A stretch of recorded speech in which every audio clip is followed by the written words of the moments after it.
Ayun na guys. Ang kinalabasan ng adobo ni Mukbang Probinsyano guys. Ayan o. Ayan o. Ang sarap-sarap na siya guys. Wow, tuyong-tuyo.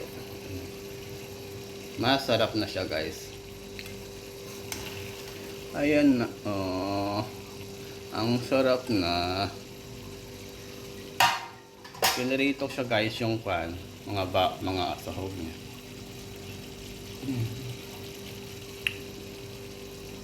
Parang ang sarap-sarap ng luto ng Mukbang Probinsyano nyo guys. Diba? Parang ang sarap-sarap naman yan. Nako, nako, nako. Ayan siya guys. Oh, ang sarap-sarap naman na yan. Marami nang makakain si Mukbang Probinsyano nyo guys.